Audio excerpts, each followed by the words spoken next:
Meus amigos, queria comentar com vocês hoje um pouco sobre o artigo 28 da LINDB. É um artigo que diz que o agente público só vai responder pessoalmente pelos seus atos lá nos tribunais de contas, especificamente aqui quanto ao controle da administração pública, só vai responder pessoalmente pelos seus atos em caso de dolo ou erro grosseiro.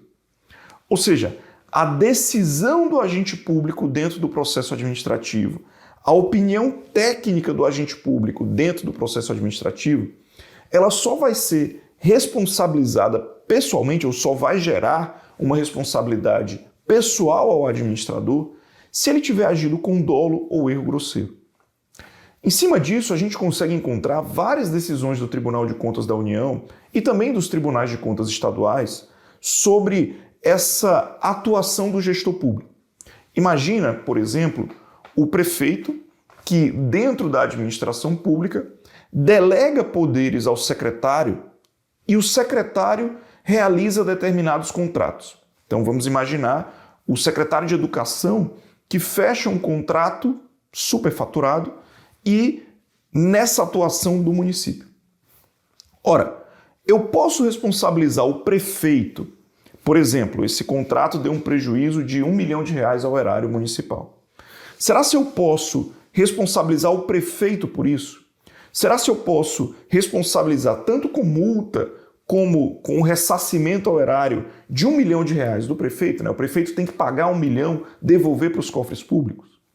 Espera lá, o artigo 28 da LINDB diz que o prefeito só vai responder em caso de dolo ou erro grosseiro. A partir do momento que há uma delegação de atribuições ao secretário da pasta, a partir do momento que quem executa esse ato, quem pratica esse ato diretamente é o próprio secretário, eu não tenho como atribuir ao gestor um ato praticado que gerou esse dano ao erário. Percebe, portanto, que a LINDB ela vem tentar individualizar as condutas ou, de certa forma, reforçar essa individualização das condutas para retirar do gestor essa super mega responsabilidade por todos os atos que acontecem na administração. Eu não tenho como atribuir ao gestor público, atribuir ao prefeito municipal a responsabilidade por todos os atos que acontecem na administração pública. Na realidade, a partir do momento que ele cria uma hierarquia, que ele, através de lei, o próprio município, de decreto, individualiza as responsabilidades, eu preciso analisar, no caso concreto, a efetiva responsabilidade da atuação daquele agente para que eu possa responsabilizá-lo lá no Tribunal de Contas, por exemplo. Ora, significa dizer, portanto, que para eu responsabilizar o agente público por um ato praticado na gestão, ou por um ato, por uma decisão, ou por uma opinião técnica, como diz o artigo 28 da LINDB, eu preciso demonstrar na prática o ato praticado pelo agente. Qual foi o ato que o agente praticou que efetivamente gerou esse dano? Eu preciso demonstrar o dano que foi causado. No meu exemplo aqui, um contrato superfaturado que gerou um dano de R$1 milhão, por exemplo, ao município, ao erário. Eu preciso analisar o nexo causal entre ato e dano.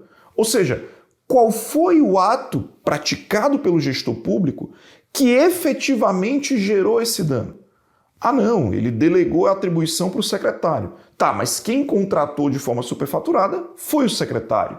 O ato não pode ser atribuído ao prefeito nesse caso concreto. Então, a lógica por trás do artigo 28, ela é uma lógica de analisar e individualizar cada conduta.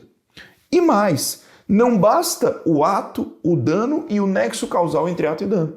Eu preciso demonstrar, no caso concreto, o elemento subjetivo da conduta do agente. Portanto, o agente público só vai responder por dolo ou erro grosseiro. Vejam que o artigo 28 até retira aqui do escopo dele a culpa, a mera culpa. Inclusive, quando a gente vai na lei de improbidade, ela reforça um pouco essa ideia de que, a culpa ela não pode ser punida por improbidade. Aqui também vai ser mais ou menos a mesma ideia. Então, claro, Se a gente vai analisar as decisões dos tribunais de contas dos estados, os tribunais de contas da União, a gente encontra muitas discussões acatando esse argumento do artigo 28, né, que o prefeito não pode ser responsabilizado se ele não teve dolo ou erro grosseiro. Mas fiquem atentos.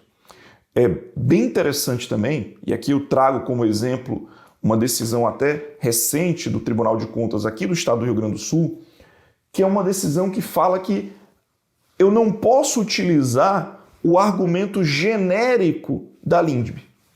Eu não posso utilizar a LINDB como um escudo para fazer malfeitorias, né? Para praticar atos aí irregulares. A ideia por trás da LINDB é, se eu demonstrar efetivamente que não houve dolo, que não houve erro grosseiro, né, que o prefeito não tem como ter uma atuação específica nesse caso, no caso concreto que gerou esse dano, de fato eu devo acatar esse argumento e excluir a responsabilidade do prefeito.